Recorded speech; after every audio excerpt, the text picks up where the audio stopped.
I hope તમે બધા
હવે આપણે કરવા જઈ રહ્યા છીએ મંદિરના દર્શન। મોરપી દાદા જ્યારે માતાના પેટમાં હતા ત્યારે તેમની માતાને બોર ખાવાનું મન થયું તો તેને વડારણને બજારમાં મોકલ્યા। વડારણ ત્યાં કીધા વગર બોરની મુઠ્ઠી ભરીને આવ્યા અને જ્યારે તેમની માતા બોર ખાવા જાય છે ત્યારે માતાના પેટમાંથી અવાજ આવ્યો કે ન ખાવ બોર, આ માં બોર હરામના છે।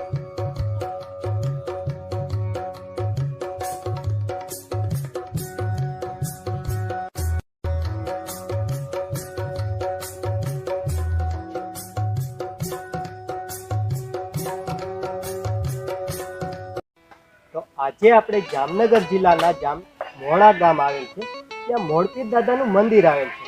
તો મોરપીર દાદાનો આપણે ઇતિહાસ આખો જાણીશું બાપુ પાસે। તો પહેલા આપનું શુભ નામ જણાવશો, પછી આપણે મંદિરનો આખો ઇતિહાસ જાણીશું। મારું નામ મોડાથી નટુભાઈ આવ્યો છું અહીંયા દાદાની જગ્યાએ, અને ભાઈ આવ્યા હતા એટલે વાત કરી એટલે દર્શન કરવા આવ્યા, દર્શન કર્યા ને દાદાનો ઇતિહાસ કે થોડો જાણવો છે તો મેં ભાઈ મેં જાણું છું, હું તમને કહીશ। તો મેન જગ્યા તો દાદાની કચ્છમાં છે અત્યારે, પણ કચ્છમાંથી આવ્યા અહીંયાથી હું કહું તો કચ્છમાંથી આવ્યા એટલે એનો પહેલો પડચો રાયધણજીએ કીધું કે ભાઈ તમે આ પાર ઉતરી જાઓ, અમે આ યુદ્ધમાં કામ આવી જઈશું, કારણ કે બાદશાહનું લશ્કર છે અને એની અંદર અમે આપણે કોઈ શરતે ફાવી એમ નથી, માટે તમે ઉતરી જાઓ। એટલે રણની કાંધી ઉતરીને આની કોર આવ્યા। પછી એને રાયધણજી કાંધી નદીમાં ઉતરતા હતા, એની અંદર એને એમ થયું કે ઓલા પડકારા કરવા માંડ્યા કે ભાગસ ક્યાં આવ્યા, એટલે આને વિચાર કર્યો કે હું ભાગતો નથી, છોકરાને મૂકવા જાઉં છું અને આવું છું એમ બોલવા ગયા ને એટલે એના મોઢામાં તલવાર હતી, તલવાર પડી ગઈ, તલવાર પડી ગઈ પણ મોરપીરને ખંભે બેહડા હતા ને મોરપીર એના પગમાં તલવાર લઈ લીધી। પછી કાંધી ઉતરા, પાણી ઓછું થયું, પછી રાયધણજીએ કીધું કે હવે મારે પાછું જવું તો છે જ અહીંયા, પણ હથિયાર વિના જઈશ ને કરીશ શું? એટલે મોડે કીધું કે ભાઈ મારા પગમાં કાકા કંઈક છે, તો એને પગમાં જોયું તો પગમાં તલવાર હતી। પછી બધાને ભેગા કરીને એને કહે છે કાંધી ઉતારીને કે ભાઈ તમે આ એક માતંગ અને મોળ આ બે ભલે નાના બાળક છે, પણ આને જો તમે પૂછીને કાર્ય કરશો તો તમે ક્યાંય પાછા નહીં પડો। એટલે એ પ્રમાણે એને અહીંયા રાખ્યા અને પોતે રાયધણજી પાછા કચ્છમાં ગયા। અહીંયા આવ્યા પછી જોગોડ આગળ એને વસવાટ કર્યો, અમુક ટાઈમ રહ્યા, પછી એ માલ ભેગો હતો અમુક, એટલે અહીંયાથી એને એમ થયું કે આપણે ક્યાંક બીજી જગ્યા મેન બનાવી, જગ્યા વિના કાયમ ક્યાં રહેવું, એટલે એ ફરતા ફરતા ગયા ઘુમલી। ઘુમલીમાં ત્યારે ઘુમલી સર કર્યું, ઘુમલી સર કરીને અમુક ટાઈમ અહીંયા રોકાણા, એટલે અમુક ટાઈમ રોકાણા પછી એને બાસ્તાને અમદાવાદ ખબર પડી કે આવડાનો ત્રાસ વધારે છે અને એને આપણે કબજે કરવાના છે, એટલે લશ્કર મોકલું। લશ્કર આવ્યું એટલે દાદાને ખબર પડી કે અહીંયા તો લશ્કર આવે છે, આપણે રહી નહીં શકીએ, એટલે અહીંયાથી પ્લાન કર્યો અને ભાદર નદી મોટી છે, ભાદર નદીનો કાંઠો ઉતરો હતો, નદી ભરપૂર હતી, વરસાદ ચાલુ હતો, એટલે એને નદીને આહવાન કર્યો કે ભાઈ મને માતા કોઈ જાતે મને તેમને અહીંથી પાર ઉતારો અને તમે કયો એ વચન હું બંધાવું છું। નદીની આકાશવાણી થઈ કે ભાઈ તમને હું રસ્તો દઉં, પણ તમારો દેહ ત્યાગ અહીંયા તમારે મને વરવાનું છે, તમારો દેહ ત્યાગ અહીંયા કરવાનો છે. એટલે દાદાએ કીધું મને મંજૂર છે. એટલે નદી પાર ઉતરી ગયા. બાસ્તાનું લશ્કર પાછળ આવી ગયું. બાસ્તાએ કીધું ભાઈ તમે આ નદી પાર ઉતર્યા કેવી રીતે? એ કે અમે અમારી દેવની શક્તિથી અમને દેવ ઉતાર્યા છે, અને તમારામાં શક્તિ હોય તો તમે અવતર્યા નહીં કોર. એટલે આ તો જઈ શકે એમ નહોતા. 5-7 દિવસ રોકાણા, માથે વરસાદ, લશ્કર બધું પલરે, હેરાન થયું, બીમાર પડવા માંડ્યા. એટલે એને વિચાર કર્યો કે આને તો આપણે ગમે ત્યારે પકડી લેશું, પણ અત્યારે આપણા લશ્કરના માણસો તાવ ને આ તેને બધી બીમારીમાં પડ્યા છે. બાદશાહના લશ્કરને બીમારી ને બધું થવા માંડ્યું તો મોરપીર દાદા સાથે જે બધા લશ્કર ના, બાસ્તાનું લશ્કર પાણીમાં પલળતું હતું, એના હિસાબે આને બીમારી લાગુ પડી ગઈ. એટલે બાસ્તાની લશ્કર બધું પાછું વહી ગયું કે આપણે પછી પાછી ચડાઈ કરશું ને એને પકડી લેશું. દાદા ઓલી જગ્યાએ વહી ગયા સામે કાંઠે. દાદા પછી આ ભાદર કાંઠેના અહીંયા રોકાણા.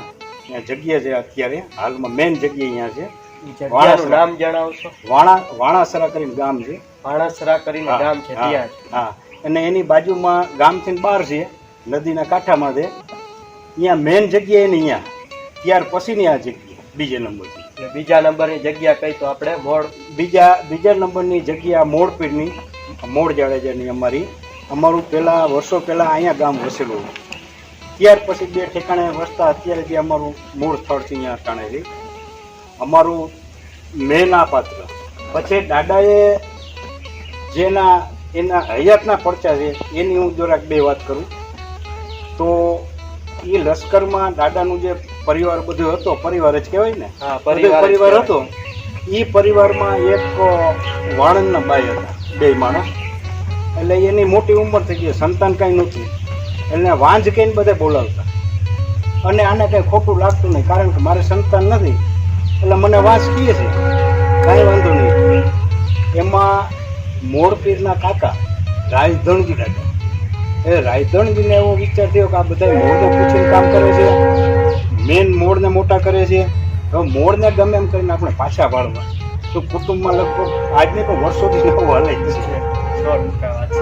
એટલે એ જે બાઈ હતી વાંજ, એને કીધું કે ભાઈ તમે વ્યવસ્થિત સજી અને પાણીનો લોટો લઈ મોરપીર રાતે ત્યાં આરામ કરતા હોય એનો ઢોલિયો છે ત્યાં તમે જાઓ, એની પગચંપી કરો, એની સેવા કરો. જો એ તમને કાંઈ આશીર્વાદ આપે તો કે તમને સંતાન થાય. એ મોર તો કે ગમે એને આપી શકે છે. આવું એના કાકાએ સમજાય ને. ઓલી ભોરીબાઈ, એટલે એ બિચારી જે કીધું સાચું મહિનું આ અહીંયા ગયા, આને તૈયાર થઈ જઈને દાદાને પગે ઉતારતા પગે આમ પગ ચમકી કરવા જાય છે. તો દાદા ચમકી ગયા કે ભાઈ આ શું? પછી કે અરે વાંચ તું અહીંયા? તો કે મને કોઈએ કીધું છે, દાદાનું નામ ન દીધું એનાનું, રાયધણજીનું, પણ કે મને બીજાએ કીધું છે એટલે હું આશા લઈને આવી છું તમારી. કાંઈ વાંધો નહીં, મને ખબર છે તને રાયધણજી કાકાએ કીધું ને. તો કે હા, હવે કહી દઉં સાચું કે હા. હવે કે તમે ઓલો ચોફાર મારો જે ટીંગાઈ છે ને એ ચોફાર અહીં લાવો. ચોફાર દીધો. પછી બાઈ પાણીનો પરસીઓ ભરી આવ્યા હતા, એમાંથી ચોફારનો એક કોરનો શેડો પલારી પછી બીજા ગ્લાસમાં એને શેડો નીચેવ્યો અને વાંચીને કે ભાઈ તમે આ વરસાદી સાથે પી ગયો, ભગવાન સારું કરશે. એ પી ગયા. ત્યાર પછી એના સંતાન થયું. એ સંતાને પાછું કેવું કે દાદાના સીન જેવો જ છે આવું. હવે એ સમય પૂરો થયો. પછી ચોમાસાનો સમય આવ્યો.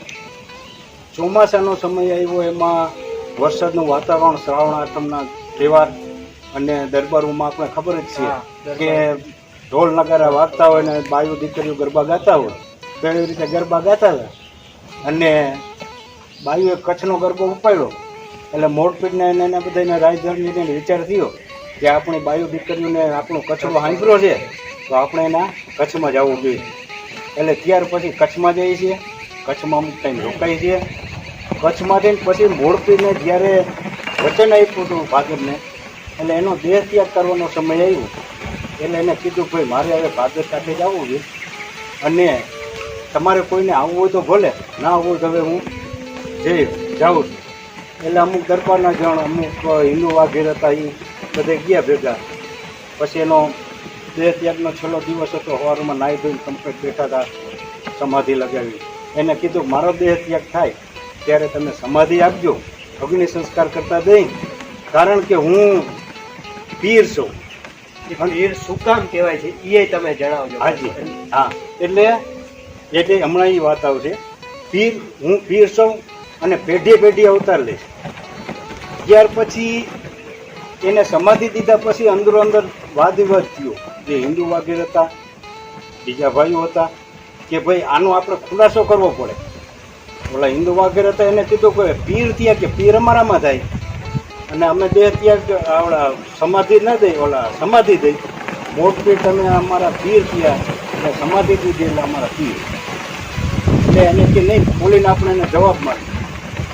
એટલે છે ખોઈલી એટલે તરત એની સમાધિ આકાશમાં ઉડી અને એને કીધું કે તમે મેં કીધું તે પ્રમાણે વચન પ્રમાણે વેઠતા નથી. હવે હું અમુક પેઢીએ જન્મ અવતાર લઈશ, પણ હું પીર છું. પીર શું કરવા? સમાધિ મને દીધી. હિન્દુ પીજે અને મુસ્લિમે પૂજે, મારે બધા હરતા કોઈને ઓલા નંબરે નાના મોટા મારા માટે બધાય બધાય સરખા. હવે એને વચન દીધું અને પછી મેં એને કીધું કે હવે જ્યાં જ્યાં હું જાઉં છું, જ્યાં મારા નામ પડે ને ત્યાં મારા નામની જગ્યા પણ કરું. એ વાત સાંભળી છે કે અહીંયા દાદા એક પરચો આપ્યો છે, એની શું હકીકત?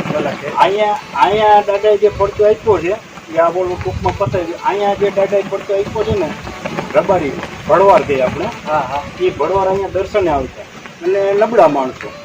એટલે દાદા આગળ માગ્યું, એ દાદા અમને કંઈક જીવાય અમારી થાય એવું કંઈક અમને વરદાન કંઈક આપો, વચન આપો, અથવા મને કંઈક આપો તો હું જીવી શકું. એટલે દાદાએ આશીર્વાદ દીધો કે જ્યાં તું અહીંથી હાલતો થા, પાછું વારે જોતો નહીં, તારા કિસ્મતમાં હશે તને મળી જાય. હવે એ પોતે અહીંયાથી હાલતો થયો અને આ જગ્યા રહી, અહીંયા તમારી પાછળ રહી પથ્થર, અહીંયાથી બકરાની લાઈન થઈ. ભડવાર આગળ આવેલા જાય છે, બકરા પાછળ. અમુક આગળ ગયા એટલે એને એમ થયું કે આ કાંઈ પાછળ જગ્યા હશે, અવાજ આવતો નથી, દાદાએ વચન દીધું કંઈ છે કે નહીં. એટલે એને આમ પાછું વારીને જોયું એટલે દાદાની આકાશવાણી થઈ કે ભાઈ તારા કિસ્મતમાં તો તને મળી ગયું. અને છેલ્લો એ બોકરો આવ્યો, એ બોકરો એની પાછળ આવ્યો. હવે અત્યારે હાલમાં એ દર વર્ષે અહીંયા આવે છે, બકરા લઈને અહીંયા આવે છે. દર વર્ષે 1 દિવસનું દૂધ અહીં વાપરે છે. અને એનો પડચો હું મારી નજર મુજબ મેં જોયો છે. બહારથી ધૂપેલીઓ લઈને કરીને આવે, અહીંયા દાદાને ધૂપેલું દે, ગોવાર આગળ હોય, પાછળ બકરા હોય, અહીંયા બધા પટમાં બકરા ઊભા રહીએ. પછી ગોવાર આમ પરિક્રમા ફરે એટલે બકરા એની વાંહે પરિક્રમા ફરે, બહાર નીકળી જાય ત્યાં લગીને કોઈ બકરું કોઈ પણ ઝાડને જણાવવા અને પાન તોય તોડે નહીં. આ મારી નજર સામે જોયેલું હાલનો પડચો. બીજો એક પડચો છે મોરપીરનો અહીંનો, એ મારી હયાતીનો. તેથી હું નાનો, બહુ મોટો નહીં, પણ અમારો એ એક પડચો છે, ટૂંકો કહી દઉં. જેમલજી બાપુ બની ગયા. જેમલજી બાપુ એની બારવટીયા હતા અને એને છેલ્લું ધુઆં ભાંગ્યું. પાછળ રાજાના માણસો આવ્યા અને હવે આને પકડવા માટે પોલીસ ખાતે આવ્યું. એટલે આને આવીને અહીંયા કહી ગયા જેમલજી બાપુ આ જગ્યામાં. પોલીસવાળા આવ્યા તેથી આ પડથારા બહુ નીચો હતો, આટલી જગ્યા ઊંચી દેખાતી. પોલીસવાળા આવ્યા, બધાએ જોયું જેમલજી બાપુ અહીં બેઠા છે. એને કીધું દાદા તું બચાવ. હવે એ પોલીસવાળા જોયું, દાદાને પગે લઈ ગયા. એને જોયું કે આ બારોટી અહીંયા છે નહીં, ગમે અહીંયા નીકળી ગયો. હવે ઓલું બધા સાંભળે જેમલજી બાપુ. હવે એને એ પડચો મળ્યો. પછી જેમલજી બાપુ છેવટ મૃત્યુ થયું ત્યાં લગી અહીંયા રોકાણા અને આ પાછળ એની સમાધિ થઈ છે. આ મારી હયાતીનો આ પડચો. પછી બીજા કોઈ આ મેં વાત સાંભળી છે કે આ પાંદડો જેમ કે ઝાડવાની ડાળથી કે કાંઈ તોડીને જઈ શકતા નથી, એનો શું હકીકત હાજી છે? એનો એક પડચો હું કહું તેથી બહુ મારી મોટી ઉંમર નહીં, પણ અમારે આ જામવંથલી છે ત્યાં એક બ્રાહ્મણ રહેતા અને શિક્ષક હતા, અવારનવાર અમારા ગામમાં આવતા. હવે એક દિવસ રોંઢાના સમયે અમારા ગામમાંથી એના ગામ જતા હતા વંથલી. એમાં અહીંથી રસ્તો એટલે અહીંથી નીકળ્યા એટલે બાવર એને હારી છડીઓ દઈ કે દાંતણ થાય એવી એટલે પૂડીથી કાપીને આમ જે ઓલા કાંટા આમ કરવા ગયા ને ત્યાં ઈડ દેખાણી એટલે એને એમ આમ પૂડીથી કાઢી નાખી. ત્યાં તો થોડું ખરાબ જેવું દેખાણું નાનું. પછી તો આ બ્રાહ્મણ અને વિદ્વાન બાબાણો થાય તો સમજી જાય. પછી અહીંયા મૂકી દે છે. અહીંયા દાદા એને પગે લાગે છે, માફી માગીએ છીએ અને કે હે દાદા મારી ભૂલ થઈ ગઈ છે, હવે મને માફ કરો. થોડું કચોરું થાય, માવતર કમાવતર ન થાય, માટે હવે મને માફ કરો.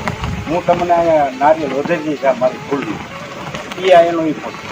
પછી અહીંયા દર વર્ષે મેં વાત થાય છે કંઈક સત કાર્ય જેમ કે ભજનના પ્રોગ્રામને ઘણું બધું કરવામાં આવતું હોય એવું અહીંયા કાંઈ પણ થતું હોય એવું તમે જણાવો. અહીંયા થાય છે એ તો તમને તો અમારા જાડેજા પરિવારમાં આવું બધાને ખ્યાલ છે કે અમારા ગામમાં દાદાના નામની માનતા એવું આવે અને દર વર્ષે 10 થી 12 જમણવાર એવા થાય છે. 4 ગામના જમણવાર અહીં સમૂહમાં. 4 ગામના નામ જણાવો. 4 ગામમાં જો મોડા, નેવી મોડા, ગંગાજીડા અને રામનગર, આ 4 ગામનું અહીંયા જમણવાર થાય. બધા આનંદ કરે, રાસ ગરબા રહીએ, મજે ખાઈ પીને મજા કરે અને દાદાનો આશીર્વાદ માગે. હા છે બીજું અમારા દાદાની જગ્યાએ. અહીંયા શરૂઆતમાં કાંઈ નહોતું. આજથી 35 વર્ષ મોર અહીંયા એક ડેરી, આ વડની એક જાડી ખાલી હાથર જેવી ડાર. હવે એ આમાં સેવા કરતા તેથી કાંઈ પૈસાની ઓલી નહોતી. કોઈ રૂપિયો આઠાના મૂકતા. અઠવાડિયામાં એક આ મારો પરિચય મેં જે કર્યું છે અને સેવા જે કંઈ કરી છે એ વિશે થોડુંક 2 મિનિટ. એ અઠવાડિયામાં એક માણસને 2-2.5 રૂપિયા સુધી રોજ હતી અને અહીંયા મોકલતા છે. 4-5 ઝાડવા વાગ્યા તેને પાણી પાઈ અને દૂધ દીવો કરી. હવે આ કરતાં થોડું વધ્યું. પછી એક સભ્ય મંડળ બનાવ્યું 100-125 માણસથી. દર વર્ષે પૈસા દઈએ, એમાંથી અમે સંચાલન કરી. કોઈ એમને પૈસા દઈએ તો નહીં લેવાના, સભ્યના પૈસા લેવાના. એમને કોઈ કે મારા 5,000 વાપરી નાખો તો એ નહીં, એ તમે તમારી રીતે ભાઈ વાપરી નાખો. આની અંદર સભ્યનું અમારે લેવું. પછી આ લીમડા 150 લીમડા આજે 35 વર્ષ થયા. અમારા ગામમાં એક મોટો લીમડો હતો, એમાં લીંબોડિયું થાય ને, એ લીંબોડિયું અમને વાવી. એ લીંબોડિયુંમાંથી આ લીમડા બધે થયા. ત્યાર પછી અટાણે તો જો કે બહુ દાદાની દયા થઈ ગઈ, સારું વસી ગયું છે અને આજુબાજુના માણસોને એટલી બધી શ્રદ્ધા જામી છે. એમાં અમારે એક મોટો કાર્યક્રમ રાખ્યો હતો આયોજન ભજનનો. એમાં ખૂબ પૈસો થયો એટલે આ બધું વધારે વસવાટ થયું. બોલો મોરપીર દાદાની જય. તો આપણે મોરપીર દાદાનો આખો ઇતિહાસ જે બાપુ પાસે જાણ્યો તે બદલ તેમનો ખૂબ ખૂબ આભાર. વિડીયોમાં બધા લોકો કમેન્ટમાં લખજો જય મોરપીર દાદા ને મોરપીર દાદાની જય. મોરપીર દાદાની જય. ઓ મોરપીર દાદાની જય.